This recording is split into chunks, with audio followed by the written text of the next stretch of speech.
कि आप मतलब एक मैच हारने के बाद अब आप मजीद तब्दीली करें, ये उससे बड़ी गलती है। क्या मतलब उसको कहा जाता है? उजरे गुनाह बदतरस गुनाह। हाँ, ठीक है, कौन सा गुनाह? उजरे गुनाह बदतरस गुनाह के बाद उजरे गुनाह बदतरस गुनाह। मतलब आप उसको उसको तो ये होना नहीं चाहिए। देखें ना, अब अगर आप एक मैच के बाद किसी भी खिलाड़ी को निकालते हैं, हाँ। या फर्ज कर लें किसी भी खिलाड़ी को आप बगैर कोई मैच खिलाए टीम में तब्दीली कर देते हैं, तो एक तो उसका नुकसान ज़हनी तौर पर और उसका मुआशी तौर पर कि यार अपनी क्रिकेट के और फिर आपकी स्टेबिलिटी क्वेश्चन होती है ना, क्या होगा ना, आपका प्लान, आपका रोड मैप तो क्या है। और फिर जब आप जिसको शामिल करते हैं, अगर फर्ज कर लें वो परफॉर्म नहीं कर पाया, तो फिर उसका भी नुकसान।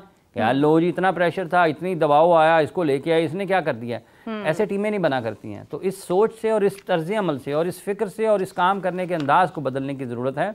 वगरना पाकिस्तान 2023 से मतलब ज़्यादा पीछे नहीं जाते, 2023 से लेकर अब तक पाकिस्तान हारते चला आया है, तो आप हारते रहेंगे। आप देखें कि अभी जिस तरीके से इंडिया ने कल क्रिकेट खेली है, रोहित शर्मा ने परफॉर्म किया है, जडेजा परफॉर्म कर रहे हैं, शुभमन गिल परफॉर्म कर रहे हैं, श्रेयस अय्यर परफॉर्म कर रहे हैं। उनका बैटिंग ऑर्डर देखें, उनका बैटिंग ऑर्डर देखें कि क्या आपको वहां पर कोई तब्दीली नजर आती है? हाँ, आप देखें कि वो एक स्पिनर की हैसियत से अगर टीम में है तो वो batting, this is known as the all rounder ना, कि कम से कम बैटिंग भी भरपूर अंदाज में करें तो सही।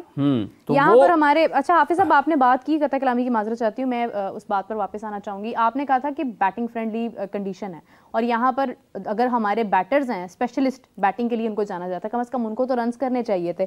फ़खर जमान ने 84 रन्स किए 69 बॉल्स के ऊपर।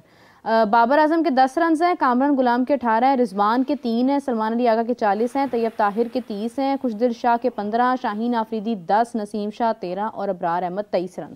हारिस रो वैसे ही इंजर्ड हो गए। तो हाफिज साहब ये मतलब पेन निकल आई उनको। तो अब देखें आपके अगर बैटिंग फ्रेंडली कंडीशन के अंदर ये हाल है कि किसी की 50 नहीं हुई है एक्सेप्ट फ़खर, तो फिर अगर कोई कंडीशन मुश्किल होती है, जैसे कहा जाता है कि भाई आपको मतलब दूसरी टीम ने जिस तरह 350 रन के करीब रन कर दिए, 330 रन कर दिए, तो वो अगर उन्होंने बैटिंग का फ़ायदा उठाया, हमारे लिए अगर कभी कंडीशन मुश्किल होती है उस वक्त हम क्या करेंगे? देखिए, जैसे हम बात कर रहे हैं कि कल अगर परफॉर्मेंसेस दी है इंडिया की बैटिंग लाइन ने, तो आपको मिडल ऑर्डर में वो लोग नज़र आते हैं वहाँ पर, जैसे न्यूजीलैंड की टीम का कि फिलिप्स ने जैसे फिनिश किया, तो वहाँ पर आपको श्रेयस, हार्दिक पांड्या और केएल, अक्षर, मुख्तलिफ लोग नज़र आते हैं जो इक्वली गुड हैं अगेंस्ट स्पिन बॉलिंग भी, अगेंस्ट फास्ट बॉलिंग भी। आप थोड़ा ऊपर चले जाते हैं, आपको एक सेटल बैटिंग ऑर्डर नज़र आता है। ये नहीं है कि किसी को ये नहीं पता कि शुभमन ने ओपन जाना है या किसी और ने जाना है। तो आपको नंबर 2, 3, 4 के ऊपर एक स्टेबल बैटिंग ऑर्डर नज़र आता है जिसमें कोई तब्दीली गैर ज़रूरी तौर पर नहीं होगी या गैर मामूली तौर पर नहीं होगी। अब उसमें स्किल सेट्स भी डिफरेंट हैं, आपको स्किल्स भी नज़र आती हैं। रोहित शर्मा जैसे खेले, आप देखें कि एक्स्ट्रा कवर के ऊपर सीधे बॉलर्स के, अंपायर के ऊपर से, बॉलर्स के ऊपर से, मिड विकेट में, पुल शॉट के ऊपर, स्क्वायर लेग में, स्क्वायर ऑफ द विकेट जितने शॉट्स हैं, तो उसमें आपको स्किल्स नज़र आती हैं। फिर अगेंस्ट स्पिन मिडल में केएल एंड श्रेयस जैसे खेलते हैं तो स्कोर बोर्ड रोटेट करते हैं। अब आ जाए पाकिस्तान की टीम के ऊपर, जो आपने स्कोर और स्कोर कार्ड रखा है। अब इसमें माँ सिवाय एक बैट्समैन के जो कि फ़खर जमान हैं, और कंडीशंस का जहाँ तक ताल्लुक़ है, जो कवानीन हैं वो भी सपोर्ट करते हैं बैटिंग को, कवानीन भी बैटिंग को सपोर्ट करते हैं। और यही वजह है कि 300 बहुत आपको तसलसल के साथ, या आपको उनके नंबर ज़्यादा नज़र आते हैं कि 300 रन स्कोर हो रहे हैं। इंडिया ने भी 300 रन चेज़ किए ना कल, इंडिया ने भी 300 से ज़्यादा रन चेज़ किए। पाकिस्तान के ख़िलाफ़ भी न्यूजीलैंड ने 300 से ज़्यादा रन स्कोर किए, ठीक है, लेकिन पाकिस्तान नहीं कर पाया, इंडिया ने उनको कर लिया। यही आप स्कोर कार्ड उठा के देखें कल का इंडिया का, तो क्या स्ट्राइक रेट था उनका रोहित शर्मा का, क्या स्ट्राइक रेट था शुभमन गिल का। उन्होंने इब्तदाई ओवर्स में ही मैच को किसी हद तक दूर कर दिया न्यूजीलैंड से, क्योंकि इतने ज़्यादा अच्छे अंदाज में पहले विकेट की शराकत में जो रन्स बने, तो वो मैच से दूर कर दिया उनको। अब उन दोनों बैट्समैनों को आप देख लें और उसके बाद उनकी बैटिंग को देख लें और पाकिस्तान की बैटिंग को देख लें, आपके पास लिमिटेशंस हैं। आपकी जो गेम अवेयरनेस की बात करते हैं पाकिस्तान में लोग, गेम अवेयरनेस आपकी जो सलाहियत है क्रिकेट खेलने की उसके साथ जुड़ी हुई है। अगर आप बहुत बासलाहियत होंगे बॉलिंग में, बैटिंग में, तो आप उतने ही ज़्यादा बेहतर अंदाज में सोचेंगे और फैसले करेंगे खेल के, मैच के दौरान अपने खेल के बारे में कि आपको अपनी इनिंग्स को प्लान करना है। क्या केन विलियमसन के स्ट्राइक रेट के ऊपर बात हो रही है? नहीं हो रही ना, क्या न्यूजीलैंड में हो रही होगी या किसी और जगह पर, या ग्लेन उनके ऊपर डैरल मिचेल के ऊपर। ये सिचुएशंस हैं, जब तक आप सिचुएशन को रीड नहीं करेंगे, आप हालात को नहीं पढ़ेंगे, अपने आप को उसके मुताबिक नहीं डालेंगे, आप एमी बॉल कहीं होगा और आप ख़ुद कहीं होंगे और आप उधर के बॉल के बाद कहीं और जा रहे होंगे, तो आप नहीं जीत सकते हैं। तो ये बुनियादी तौर पर एक सलाहियत का मसला है। पाकिस्तान में कभी कभार अच्छा खेल जाएंगे, लेकिन तसलसल के साथ अच्छा नहीं क्यों नहीं खेल पाएंगे। आपको टूर्नामेंट्स जीतने के लिए आपको थ्रू आउट अच्छा खेलना पड़ता है, प्रोसेस से गुजरना पड़ता है। आपको एक टूर्नामेंट में अगर फ़र्ज़ करें ना 5 मैच है, पाकिस्तान अगर फाइनल तक जाता है चैम्पियंस ट्रॉफी के, तो क्या पाकिस्तान 5वां मैच अच्छा ना खेले और हार जाए तो क्या ट्रॉफी जीत जाएगा? नहीं, आपको 5 मैच अच्छे खेलने हैं। इंडिया ने 10 मैच अच्छे खेले 2023 के वर्ल्ड कप में, 11वां अच्छा नहीं खेला तो क्या हुआ? हार गए। हाँ। तो टूर्नामेंट जीतने के लिए आपको थ्रू आउट, साउथ अफ्रीका ने 2024 में क्या किया, पूरा टूर्नामेंट अच्छा खेला 2024 के T20 वर्ल्ड कप का, फाइनल अच्छा नहीं खेला, हार गए। ठीक है, और हमारे यहाँ तो एक मुसीबत ये भी है कि हम लड़कर हारे। जीतने के लिए लड़ा जाता है, हारने के लिए कोई नहीं लड़ता। तो पाकिस्तान में जो जैसे क्रिकेट के बारे में बात होती है, उसको भी थोड़ा ठीक होने की ज़रूरत है, पाकिस्तान के प्रोसेस को ठीक होने की ज़रूरत है। इनकी फिजिकल फिटनेस वो नहीं है जो दुनिया की है। अभी आज देखें, बिल्कुल वो एक पहला मैच खेलने वाले खिलाड़ी का पहला 100 देखें जब उसने सेंचुरी की है, और सेंचुरी के बाद 50 रन उसने कैसे किए हैं। अभी ये जो साउथ अफ्रीका की बात कर रहे हैं आप, ये जो इनका आई गेस उसका नाम ब्रिट्सकी समथिंग, यू नो, मैथ्यू ब्रिट्सकी, पहला 100 कैसे किया है, हाँ, और 100 के बाद अगले 50 कैसे किए हैं। तो फिजिकली अगर आप फिट नहीं होंगे, आपके स्कोरिंग जोन आपके ज़्यादा नहीं होंगे ना, आप महदूद नहीं होंगे 1 या 2 शॉट्स तक, तो आपके लिए फिर मुश्किलात कम होंगी। मतलब जैसे कल रोहित शर्मा खेले हैं, तो उसको देखें तो सही ना लोग, हालांकि वो फिजिकली उतने फिट नहीं है जितने कि आज के टॉप एथलीट आपको नजर, कितनी क्रिकेट खेल चुके हुए हैं, हाँ, रिटायरमेंट की तरफ है, ठीक है, लेकिन स्किल्स जो है ना उनकी, जो सलाहियत है उनकी, बॉल वो खुदादार सलाहियत है उनके पास उठाना, मतलब अगर आपकी तरफ एक आसान बॉल है तो उसका फायदा उठाना, कंडीशन आपके मुताबिक है तो उसका फायदा उठाना।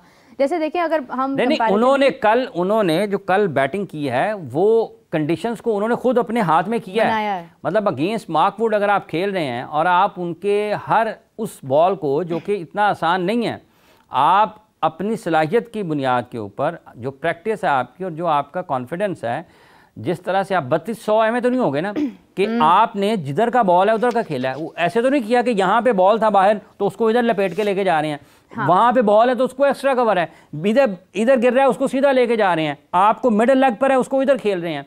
तो जब आपके जोन बड़े होंगे शॉट्स के, आप महदूद नहीं होंगे उस मामले में, तो आपके लिए आसानी होगी। और अगर आप नहीं होगी आपके पास ये वाली मतलूबा सहूलत जिसकी पाकिस्तान को ज़रूरत है, जो कि मैसर नहीं है, तो फिर यही होगा, आप बॉल ढूंढेंगे। मतलब वो एक बड़ा, इवन आमिर सुहेल और सईद अनवर साहब, आमिर सुहेल साहब और सईद अनवर साहब दोनों पाकिस्तान के बहुत शानदार ओपनर थे। आज भी लोग उनको याद करते हैं कि उसके बाद पाकिस्तान का वैसा ओपनिंग पेयर नहीं बना, ठीक है, तो उनको खेलते हुए तो देखे ना क्या कर रहे होते थे, ठीक है। 96 के क्वार्टर फाइनल पे कोई लोग उसको ही देख लें, कहाँ शॉट्स खेले उन्होंने। तो क्या वो मतलब है कि मुसीबत उनको पड़ती थी? जिधर बॉल है उधर खेलते हैं, इधर आ रहा है प्लेस कर दें, उधर थोड़ा पीछे है शॉट इधर कर दें, आगे गिरा सीधा खेल दें, ठीक है, मिड लेग पे उसको इधर कर दें। तो देखिए समटाइम्स आपने बॉलर को भी फंसाना होता है ना, आपने उसी का इंतजार तो नहीं करना होता। समटाइम्स आपने देखना होता है कि आपने बॉलर को भी, अगर उसने बुरा बॉल नहीं किया तो इंतजार करते रहो, इंतजार करते रहो, अब आप अच्छी बॉल, अगर वो नहीं करेगा नहीं हो सकता, बिल्कुल ऐसे ही है। हमें ज्वाइन किया जी हमारी फाख्ता ने, स्टेडियम में आई गेस के मौजूद हैं, उनसे जानते हैं कि क्या सिचुएशन है, क्या हालात व वाक़यात हैं। अस्सलाम वालेकुम फाख्ता। आप? वालेकुम अस्सलाम, मेरा अल्लाह का शुक्र है, आप सुनाएं। मैं बिल्कुल ठीक हूँ। कादिर, मैच की सिचुएशन कैसी है, कंडीशंस कैसी हैं? बड़ा ज़बरदस्त आज डेब्यू के ऊपर साउथ अफ्रीका के ओपनर ने स्कोर किया, वो उसके बारे में भी अभी हाफिज़ा और मैं बात कर रहे थे, तो क्या हालात व वाक़यात हैं स्टेडियम के? देखिए, गद्दाफी स्टेडियम में आज जो है वो जिस तरह साउथ अफ्रीका ने बैटिंग की, उनका जो डेब्यूटेंट था मैथ्यू ब्रिट्स के, उसने जो 150 रन बनाए और वर्ल्ड रिकॉर्ड भी कायम किया, और डेब्यू पर 150 रन बनाने में, सबसे ज्यादा रन बनाने में वर्ल्ड रिकॉर्ड बनाया। और इसके साथ साथ साउथ अफ्रीका ने 104 रन बनाए।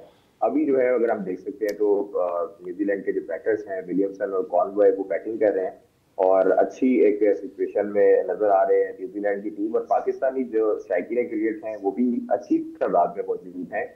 कदरे कम हैं जो पाकिस्तान और न्यूजीलैंड के दरमियान मैच हुआ, लेकिन आज जो है वो लोग आना शुरू हो चुके हैं। अब सुबह के टाइम कम लोग थे, अब जैसे जैसे वक्त गुजर रहा है क्योंकि आज बकरी डे है, तो इसलिए अवाम भी जो है वो अब स्टेडियम का रुख करके दिखाई दे रही है। और स्टेडियम बड़ा खूबसूरत जो है वो मंजर पेश कर रहा है, फैमिली खास तौर पर आ रही है, बच्चे भी आ रहे हैं। लेकिन न्यूजीलैंड की टीम को ज्यादातर हमें सपोर्ट देखने को मिल रही है, क्योंकि न्यूजीलैंड की टीम जो है वो अगर ये मैच जीतती है तो फिर पाकिस्तान के लिए राह हमवार हो जाएगी फाइनल के लिए। पाकिस्तान अगर साउथ अफ्रीका को शिकस्त देता है 12 तारीख को कराची में, तो फिर हम जो है वो फाइनल मैच देखेंगे पाकिस्तान और न्यूजीलैंड के दरमियान। इसलिए जो शायकीन क्रिकेट है वो भी ज्यादातर लाहौरी जो है वो न्यूजीलैंड को सपोर्ट करते दिखाई दे रहे हैं, न्यूजीलैंड को सपोर्ट कर रहे हैं। कारिस साहब, रचिन रविंद्र की क्या कंडीशन है, क्या अपडेट है उसके हवाले से? और काफ़ी जगहों से ये एक आवाज़ आ रही है कि शायद लाइट्स की वजह से उनको बॉल कैच करने में इशू हुआ और उनको बॉल लगी और वो इंजर्ड हो गए।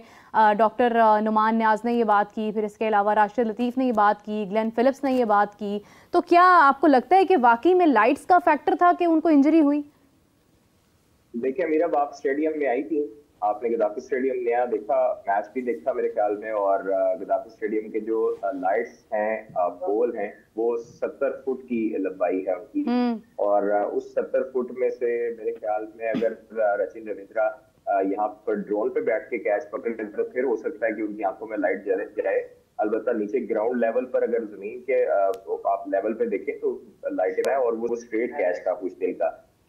ये बातें जो है जो आपने की हैं वो थोड़ा सा आप उनको बता भी देती कि जो बॉर्डर पार लोग हैं ये उन्होंने शोशा छोड़ा था और उन्होंने जो है वो इस बात को हाईलाइट करना शुरू किया और एक क्रिटिसाइज इस मामले पर करना शुरू किया। उनकी आदत है, वो आदत से मजबूर है और उनको पता है कि अब ये दाल गलने नहीं वाली। चैंपियंस ट्रॉफी पर जो उन्होंने जो कीचड़ उछाले कि पाकिस्तान के पास मेजबानी क्यों गई, गद्दाफी स्टेडियम बन रहा है, नहीं बनेगा, ये स्टेडियम इमारत जो है वो तामीर नहीं होगी। और आपने भी देखा, सब ने देखा, पूरी दुनिया ने देखा कि पाकिस्तान ने ट्राई नेशन सीरीज का जो पहला मैच था न्यूजीलैंड के खिलाफ वो वहां पर होस्ट किया, जहां पर लोग तनकीद करते बॉर्डर पर कि ये स्टेडियम मुकम्मल नहीं होगा। ये स्टेडियम भी मुकम्मल हुआ 117 दिनों में, यहाँ की लाइट शो भी हुई और इस लाइट शो पर जो बॉर्डर पार से रोला आता था, जो शोशे छोड़े जाते थे, वो भी सबने मजाक उड़ाया, उनके मजाक अपनी तरफ। लेकिन यहाँ पर हमें जो है वो अपने शायकीन क्रिकेट को देखना है, हमें पूरी दुनिया को दिखाना है और हमने वो दिखाया है। रचिन रविंद्रा का जो है अगर कुछ ऐसा मामला होता तो वहां से उनकी तरफ से कंप्लेन जाती है आईसीसी को। न्यूजीलैंड क्रिकेट बोर्ड जो है वो कंप्लेन करता है आईसीसी को, यहाँ पर इनकी लाइट लेवल अच्छा नहीं है या लाइट्स जो है उनका लक्स लेवल बहुत ज्यादा है जिसकी वजह से जो है प्लेयर्स इंजर्ड हो रहे हैं। तो ये चीजें नहीं है। अगर आप देखें कि ये कर्मा है और जैसे उन्होंने कहा एक दिन पहले कि लाइट वाला इशू बनाया, तो दूसरे दिन जो है जब उनका मैच था इंडिया का, रोहित शर्मा बैटिंग कर रहे थे, तो वहां पर भी लाइट का जो लाइट पोल जो था उसकी एलईडी बंद हो गई थी, जिसकी वजह से उनको भी काफी हद तक शर्मिंदगी का सामना करना पड़ा। लेकिन कादिर, कितने हैरत की बात है ना कि हमारी तमाम लाइट्स चल रही थी, सब लाइट्स ऑन थी और हम मैच हार गए और उनकी लाइट्स बंद हो गई, तब भी वो मैच जीत गए। सेंचुरी क्या, उन्होंने सेंचुरी से भी ऊपर रन्स कर दिए। हैरत की बात तो ये है कि लाइट्स होना ना होना प्रॉब्लम नहीं है, सलाहियत का होना एक बहुत बड़ा एलिमेंट है। सलाहियत हमारे क्रिकेटर्स के पास भी मेरा बहुत ज्यादा है, ऐसी बात नहीं है। आप उनको थोड़ा सा ज्यादा एडवांटेज ना दें। देखें, ये अगर चीज है कि अगर आपने लाइटों के बलबूते पर बात करनी है तो फिर उसके मामले पर है। हार जीत का मामला एक अपनी जगह है। हमारी बैटिंग कोलैप्स कर गई, अच्छे से रन्स नहीं हुए, जो भी है हमारे बॉलर्स को डेथ ओवर्स में रन्स पड़े, वो अपनी जगह है। लेकिन आप इसको कंपेयर कर रही हैं लाइटों को, पहले आप लाइट्स का पूछ रही हैं और आप कह रही हैं हार जीत का। तो ऐसे नहीं होता, हार जीत खेल का हिस्सा है। अगर पाकिस्तान जो है वो हारा है तो अब अगला मैच जो है अगर पाकिस्तान खेलेगा साउथ अफ्रीका के साथ तो इंशाल्लाह जीत जाएगा। अच्छे की उम्मीद रखनी चाहिए और अपनी टीम को इतना भी क्रिटिसाइज नहीं करना चाहिए हर टाइम।